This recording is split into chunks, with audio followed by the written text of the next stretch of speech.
halka nagala socotaan waa bartii aad uga barateen barashada cilmiga kombiyuutarka iyo xogaha muhiimka gaar ahaan xisaabaadka ganacsiga casharkeena noqonaya casharkii 25aad waxaynu ku soo qaadan doonaa qaabkee ayaan purchase order-kii ama BOS-kii hoolka noo taagnaa ama kusugaha alaabtii noo timi ugu bedeli karnaa receive voucher. haddaba si aan ugu bedelno aan tagno software-keena BOS 19 marka si aan u joogno waxaan tagi doonaa BO listiga click markaan siino waxaan doonaynaa halkan keeno click markaan siino view ayaan sii horan doonaa view marka tidaahdid sida kugu furan tahay halkan tag I want dabeetana waxaad ku dhufataa halka qorantay receive way soo gaadhay items alaabtii marka saa ugu dhufatid waxaad sii dooran doontaa halka ku qorantay continue hadday kuu soo qorato no item are selected item kan click si dabeetana select dheh dabeetana continue dheh waxa ku soo bixi doonta inuu ku yimaado isa halkii ugu dambeysay ee purchase order-ka marka waxa la receive voucher-ka laga gelin jiray waxa halkan ku aragtaa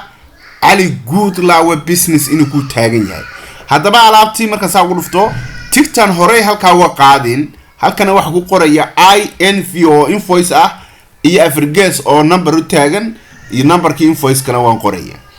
way halkan baan tagin date-ka alaabtii soo gaadhay waxaan leeyahay waxa weeyaan 18 bisha ayay soo gaadhay alaabtan 18 bisha xagga tusaale waxaan oranayaa waxaan dalbaday 18 bisha waxaan dalbaday baan leeyahay waan oranayaa in 16 bisha waxayna soo gaadhay maanta ay bishu tahay 18 bisha marka waxa kala duwanaan kara maalinta netka kugu soo gaadhay net 2 days waxa kugu soo gaadhay 2 cisho alaabtaasi kugu soo gaadhay dalabka maalinta dalbaday iyo maalinta ay timi 2 cisho u dhaxaysaan oran kara deetana close baad leedahay oo laba juunku wuxuu yeelan doonaa labada date waa biilka ku soo gaadhay iyo biilkii xilligu aad dalbatay iyo diyuugis xilligu soo gaadhay saas ayaan markaas ku save gareynayaa Ali Goodlaw-na ay ugu lahaanaya lacag 93 wax kaga soo iibsaday saa markuu save gareeyo